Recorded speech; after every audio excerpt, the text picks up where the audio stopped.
Welcome to Health Law Simplified.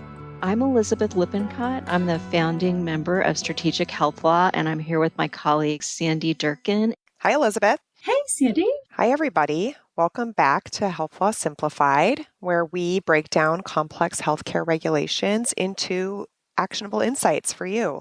So, I got out and I had lunch with a colleague in the industry today, and as somebody who works from home, it was just very invigorating to get out and get face to face with another lawyer and commiserate about some of the day-to-day things that are coming across our plates right now. That's awesome. I have one too. I had a great call today with a colleague I've known probably for 15 plus years. And she had experience as a business person winding down a Medicare Advantage plan. And I had reached out to her messaging, but then I didn't call her till today. And I left her a message this morning saying, I'm recording this podcast this afternoon. I'm curious about your experience. And she called me back. And we had a lovely call, and I got some really good insights on kind of the human side and some of the things you wouldn't think of, especially as a lawyer, having to do with winding down an MA plan. So I'll get to that kind of towards the end of our discussion because it was really, really valuable. That's such fortuitous timing. I'm so glad that you were able to procrastinated talk. and somebody came through for me. That's what happened, but it was lovely. And that reminds me, I have heard, for folks that are looking to, increase their networking or their conversations with colleagues, that Friday afternoons are actually a really nice time to call people because people are just looking towards the weekend. They're more inclined to pick up the phone, have a little time That's a good tip. to have a conversation. Yeah, that's a good tip. Yeah, so we are recording this on a Friday. So yeah, that's true. Yeah, I guess I forget people don't know that. As you mentioned, today we're going to be talking about an issue that is making headlines in healthcare, yet another one. And this one is a wave of exits from the Medicare Advantage market. Over the last year or so, a number of major insurers have announced either partial or full withdrawals from different Medicare Advantage markets across the country. We're going to talk about a few of them. Just wanted to note this is all publicly available information. You can find articles online. So some of the ones that have made headlines are, the national insurers, Humana, Aetna, and United. They're all withdrawing from select markets. And these, as such large companies, these are some of the largest disruptions. Another large company is Elevance Health, formerly known as Anthem. They are planning to exit certain markets and counties, as well as the standalone Part D prescription drug market in 2026.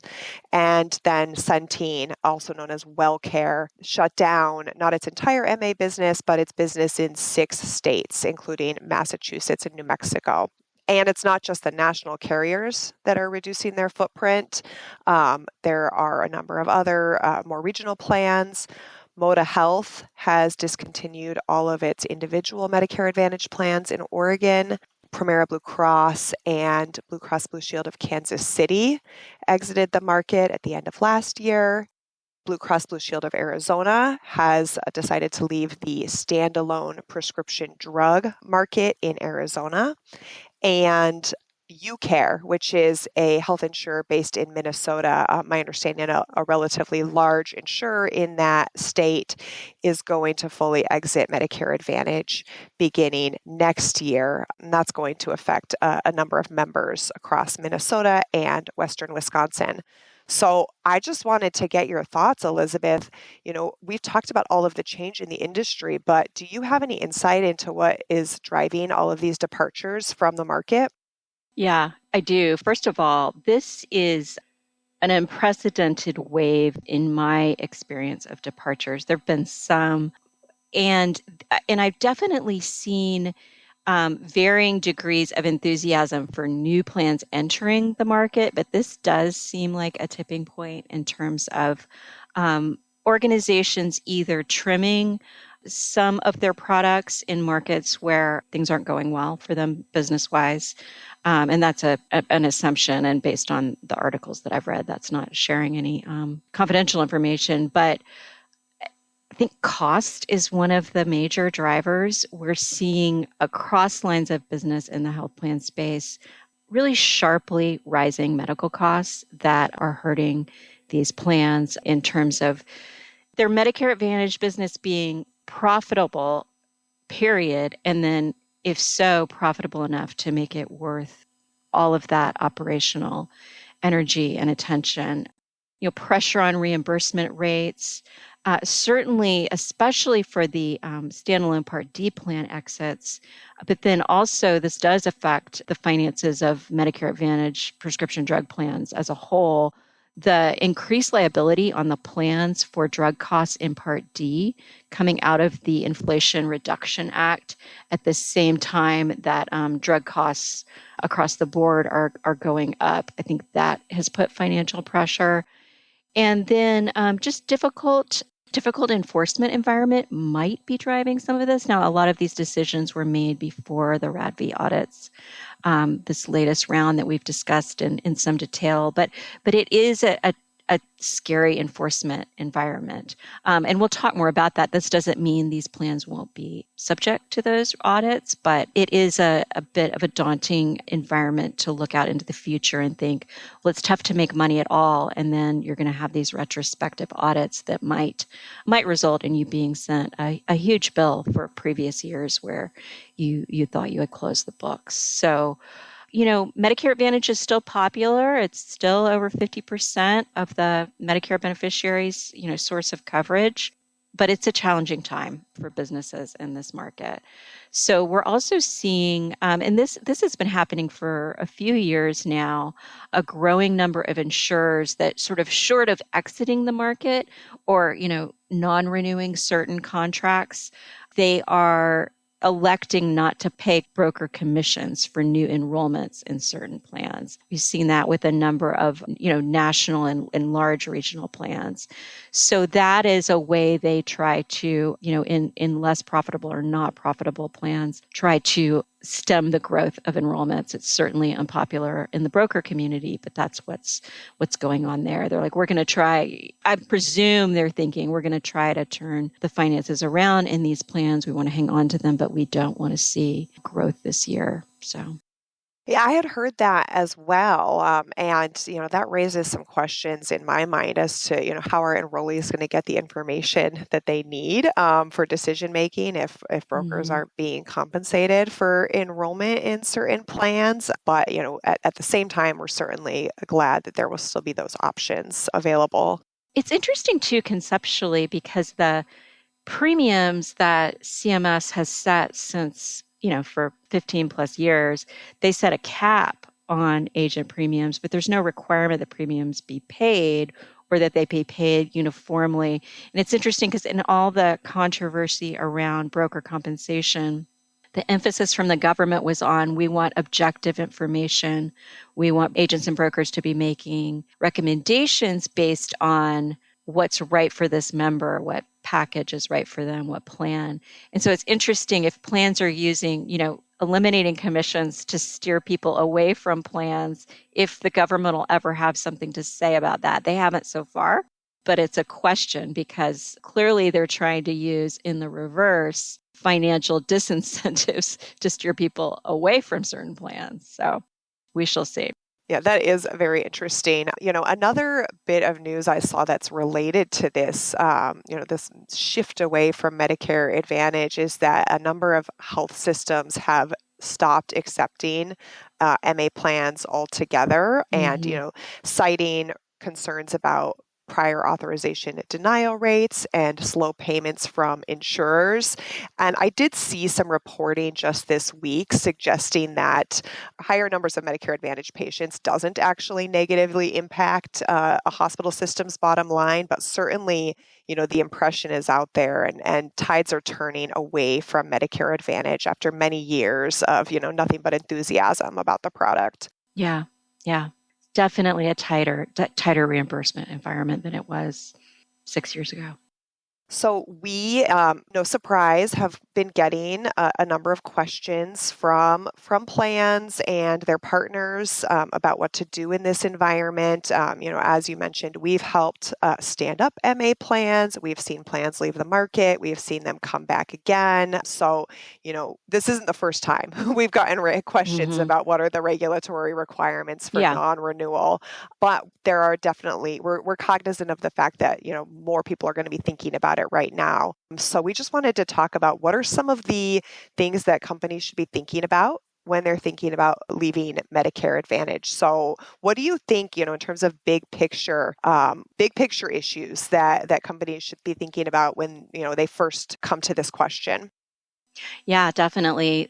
One of the biggest ones is the 2-year contracting ban under the Medicare Advantage regulations. So after a plan non-renews voluntarily, just for background, the way this works is rather than submitting a bid around the time the bids are due, you submit a notice of intent not to renew, and that starts the unwinding process for the CMS contract. So the regulations say that CMS may deny that same contracting organization's application for a new contract or a service area or product expansion for 2 years following non renewal, unless there are special circumstances that justify an exception to that rule. So, this means that if you say you have an HMO and a PPO contract under the same entity, you choose to non renew the PPO contract, but you want to keep the HMO contract. For 2 years, you won't be able to expand that HMO contract into other service areas, and you won't be able to get new contracts under that entity. Generally speaking, that only applies to the organization, the entity holding the CMS contract that was non-renewed. So if the parent organization or a sister affiliate, sister corporation has another contract, it would not be barred from expanding or from starting a new contract. There is a provision about companies, an exception to that, that's companies with overlapping covered persons. So owners, board members, individuals with significant financial interests, and organizations that share those individuals may be prohibited from contracting under a different entity during the 2-year period. And one of the rationales for that bar about covered persons is that they don't want the same people who either got terminated or chose to non-renew to just be able to start up another plan and maybe try to undo a bad star rating or for whatever reason just start up again under a different contract. So companies need to keep this in mind, and think about this is a relatively long-term decision in terms of when the applications would go in for future contracts, and they need to be thinking about any other contracts that they have under that same entity and about that covered person rule. Another thing to think about is timing. There's strict notifications requirements as far as, the written notice to CMS. I have heard of plans that had submitted a bid, later deciding to exit. That's a lot messier. It's a decision that ideally will have been made before bids are due so that you can submit that written notice by the first Monday in June of the year that the contract would be ending on December 31st. And then there are notice requirements for enrollees. CMS is going to be very interested in how you communicate with them and when they get notice at least 90 days before the effective date of the non-renewal, and need to get information about other coverage options. And CMS, we've seen in practice, sometimes prohibits public announcements of the non-renewal until a certain time. They're going to be very interested in all of that and how things are communicated to your providers, et cetera. And I found that surprising that they wouldn't let you announce it earlier, but evidently that's fairly standard in practice right now. So, Sandy, in terms of other requirements for MA plans that are non-renewal, what else should companies that are thinking about this as a possible option, what should they be thinking about? Yeah, that's a great question. We find that sometimes the business people think you can just get out of Medicare Advantage, wash your hands of it, come back maybe in 2 years, 2 or 3 years, if you want to. Unfortunately, with MA, there are a lot of responsibilities involved with winding down the contract, and those are going to require resources long after the contract with CMS is over. So, you give your notice to CMS, say 6 months out, you give your notice to enrollees, 90 days out, and then the contract ends at the end of the year. Well, there's still going to be work to do. So there are some regulations that mandate continuation of coverage for care for enrollees that happen to be hospitalized at the end of the year.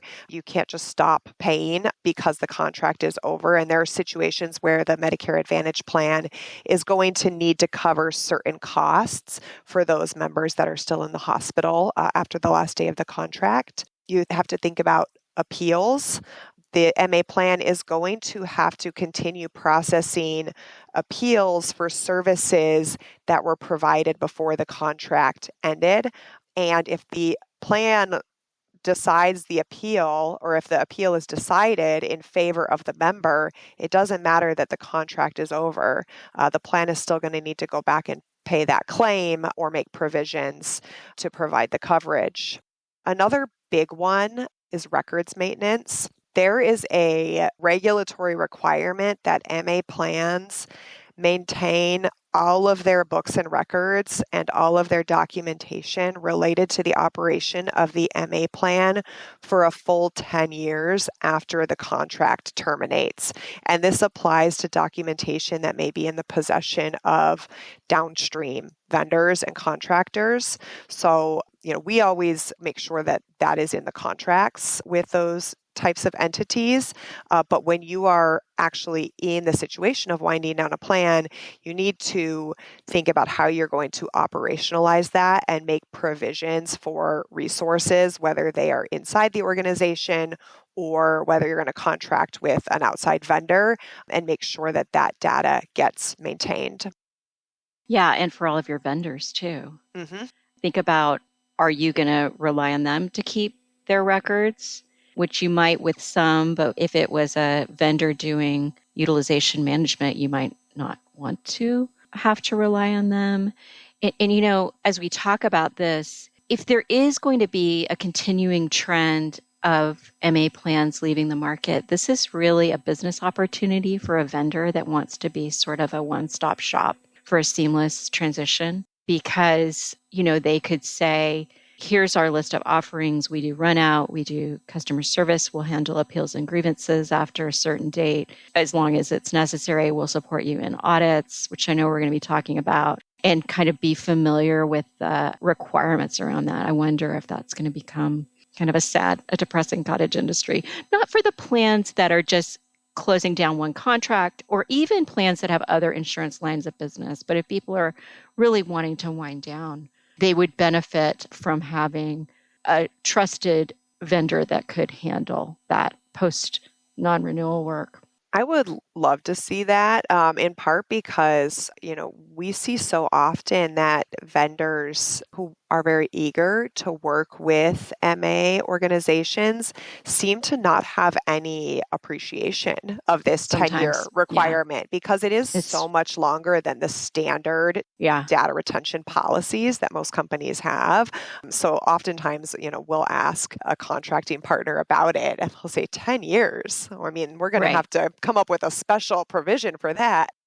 Yeah, yeah. And do you, thinking about your potential HIPAA exposure, if they have a breach, do you want them to have it? Or do you want to elect to have them destroy their copies of the data after returning it to you, so that a company that you have more confidence in potentially, or you just want the simplicity of having it all in one place? But yeah, lots to think about. And, related, the reason CMS requires plans to keep all this data is so that they can audit it. So there is a 10-year right for HHS or any of its designees to audit the MA organization at any time during the 10-year period after the contract terminates. And that could be for any reason. As a practical matter, there are, a few specific different types of audits that we think are most likely to take place that plans should be prepared for. The first one is the program audit. So plans will be familiar with this. These are the audits that CMS does to evaluate a plan sponsor's compliance with all of the various MA and Part D program requirements. CMS does these annually, but it does not audit every plan every year. It rotates through plans. And since the audits are done retrospectively for, the preceding year, depending on where an organization is in the audit cycle, they could get notice of a program audit in the year following the contract termination. So that is just something to keep in mind, for that 12-month period after the termination, you could have a program audit, and you're going to want to have resources to facilitate that. And then I wanted to talk about RADV audits. I feel like we've been talking about them nonstop on this podcast, but just as a reminder, these are the audits that CMS does to validate data submitted for risk adjustment payments. CMS does it to look for potential overpayments. And I think a big question is whether or not CMS is going to conduct these audits even if an organization has non-renewed its contract. Do you have any insight into that, Elizabeth? Yeah. I looked at this just using public data. CMS puts out in the RADV memos for the 2018 and 2019 audits that are underway. They actually provide a list of the MA organizations that are subject to those audits. We've confirmed that there are entities on those lists that have since non-renewed and discontinued their MA operations. That doesn't surprise me because in contrast to program audits, and I'm not saying you won't get a program audit after you non-renew, CMS would be completely within its rights to do that. But thinking about it from their perspective, it might be less of a priority because that is really focused on the quality of your operations, and plans need to learn from those to improve things. But a RADV audit, that's about money, and CMS looking to see whether, in its view, it's overpaid you and if it's entitled to money back. And so they have a strong incentive after a non-renewal or a termination to continue including those plans in the RADV audit program. So that finding did not surprise me. And I think, there's probably arguments to be made about the scope of CMS's legal authority to conduct that type of audit of an organization that it no longer has a contract with. I don't know that those are going to be strong arguments, though, given that the False Claims Act has a long statute of limitations. And I think, CMS is arguably entitled to that money. Yeah. It's also interesting that the CMS contract that for these plans doesn't go into a lot of detail about these topics. There's, content in the regulations about the final reconciliation, and I wonder if that will change, both with the regulations and the contract language because when we're working on an outsourcing contract for an MA plan or a Part D plan, we certainly put post-termination obligations in it. I'm not trying to give them ideas, but it wouldn't shock me to see developments in that area if this becomes more and more common. I was thinking about that same thing, Elizabeth. Why is there not a run-out agreement appended to the CMS contract? That's what I would want. Yikes. Yeah, if I were them. Yeah, so, exactly. Yeah, good point. Do you, Elizabeth, have any insight into the timing of the final settlement process that you alluded to? Like, when can organizations expect CMS to identify potential overpayments and reconcile final amounts owed? Well, the normal final settlement process is addressed in the regulations clearly, and they say this was an extension from earlier guidance in the manual on contracting, Chapter 11. Used to say that at least 9 months after the final date of the contract, a reconciliation would begin, a final settlement process. The regulations were recently updated to say that begins at least 18 months after the non-renewal date. So a year and a half after the last date of service that could be covered on the plan, other than things like continuity of care that we'll talk about, it's going to be at least 18 months before the final settlement process begins for those years. So we do know it's going to take a long time. And what is not clear to me from the regulations is with those RADV audits, how is that going to work in terms of what if you have a huge finding, extrapolated finding from a RADV audit and you dispute it, that could go on for years. And so what are plans going to need to do? Are they going to need to reserve money for that potential liability? How is that going to work? But the long and short of it is it's going to be a long and complex process to wind down one of these plans and, get free of any potential obligations from those contracts. Yeah, I wonder if CMS is just going to hold off on issuing any final settlement notices as long as the RADV audits are pending. Because if I'm a plan and I got a final settlement notice, which is supposed to be, the final reconciliation, the final statement of all of your liabilities, and then 2 years later I get a bill from a RADV audit, I think then you would have potentially some legal objections that weren't there in the absence of that final notice. Right. Yeah. So, what are some operational considerations, Sandy, that you think plans should be thinking about if they're thinking about exiting the market? That's a good question. Just to wrap up the audit question, there are 2 routine audits. We feel fairly confident saying that plans are not likely to have to worry about in that post non-renewal period. The financial audits that CMS does annually, it audits 1/3 of all active MA plans every year. That is limited, in the regulatory language to active plans. So I don't think there is a legal basis to be doing those audits, those financial audits of plans that have terminated. And then similarly for independent data validation audits, which is where CMS asks MA organizations to hire an independent auditor to confirm the accuracy of all the data they submit. They specifically carve out non-renewed plans from that requirement. So 2 fewer things to have to worry about. It's nice when that's clear. I know. I appreciate that. I know. I would like to see that kind of clear guidance for Thank the you, more regulators. sizable We audience. commend you on that. Yeah. In terms of operational considerations, besides all of these, this helpful guidance and regulations from CMS, you do also have to think about state law.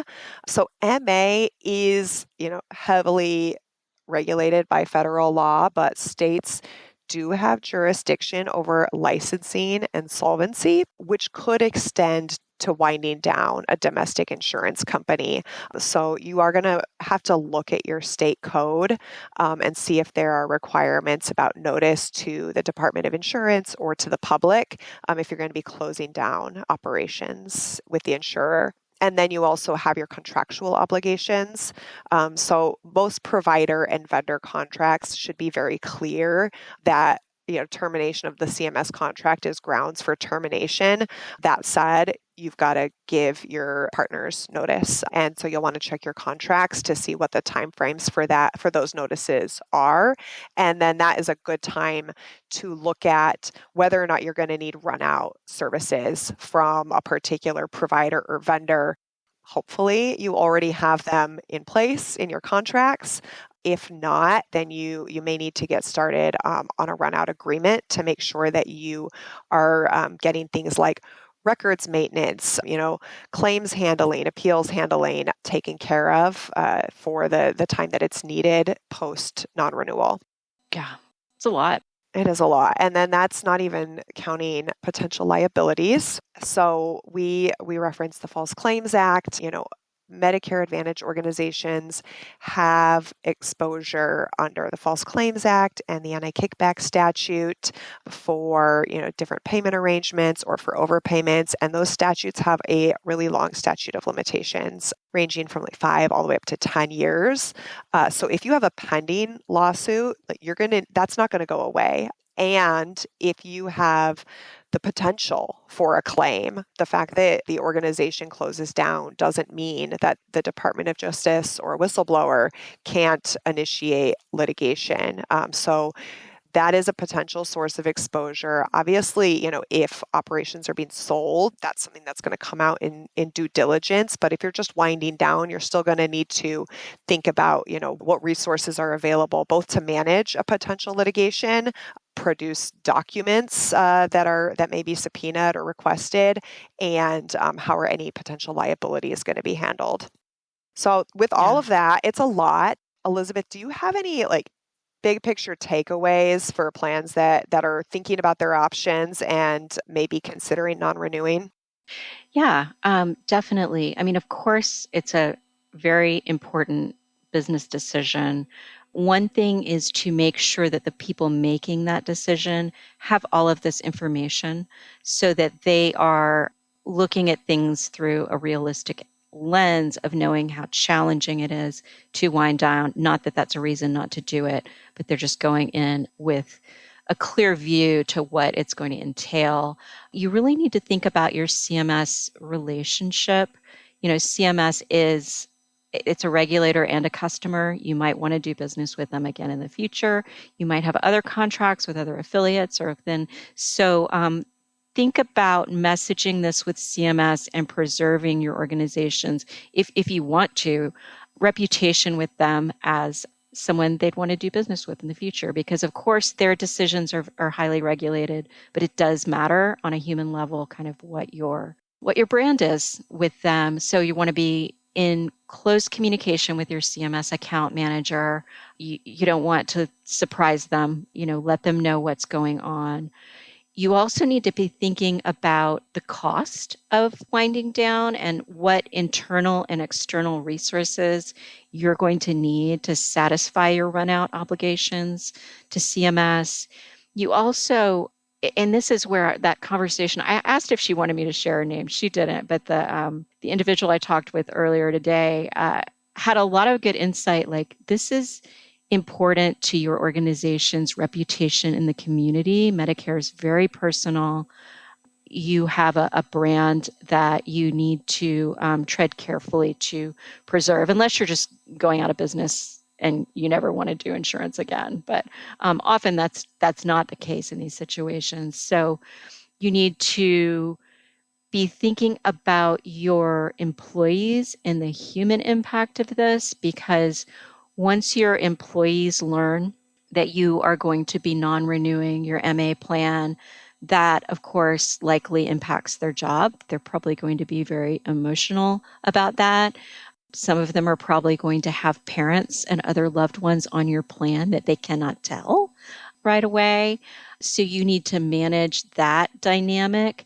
You also need to be thinking strategically about the key personnel you're going to need until the last day you need them and what you might want to do up front to incentivize them to stay, because a lot of your best employees are going to be highly employable.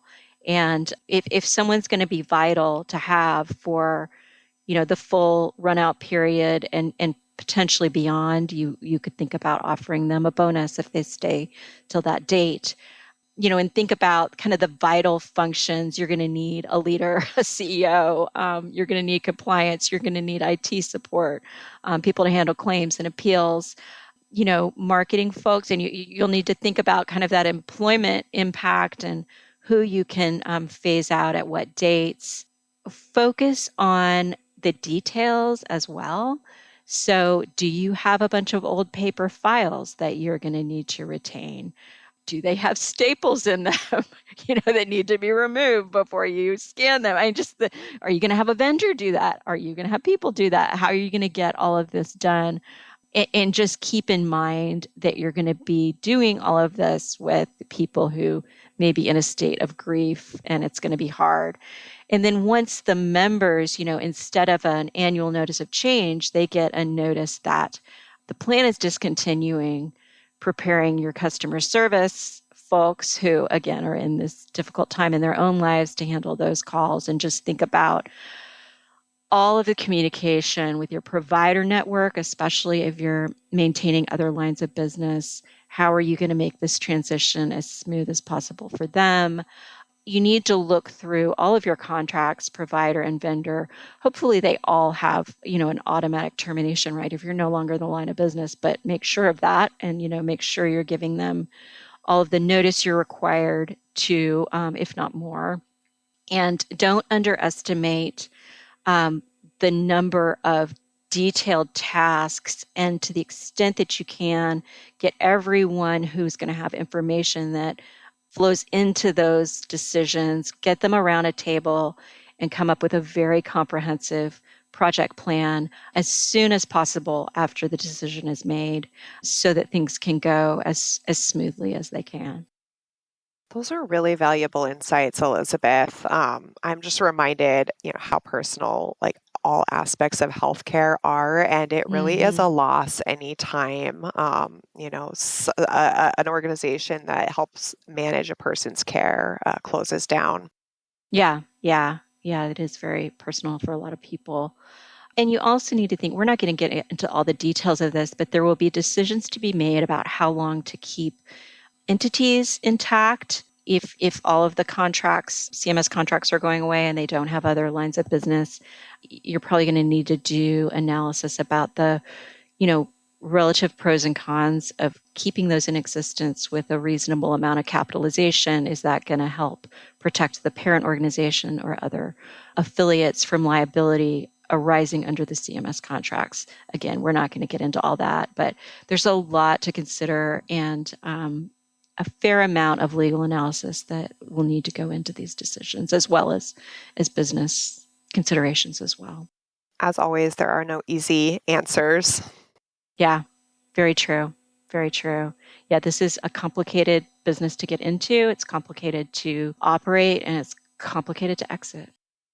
Well, thanks for the discussion, Elizabeth. I think next time we're going to try to be back with something a little more upbeat. Oh, good. Yeah. We'll do our best. Yeah. But, in the meantime, you know where to find us if you have questions about this or anything else. Yeah, definitely. Yeah, I enjoyed the discussion too. Thanks, Sandy. All right. Take care. All right. If you enjoyed this episode, please subscribe wherever you get your podcasts. And if you want to find out more, go to strategichealthlaw.com. This podcast is for informational purposes only and should not be considered legal advice.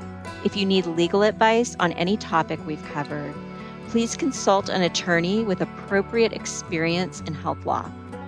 Our music is Galaxy Love by Johnny Duke. Until next time, thank you for listening to Health Law Simplified.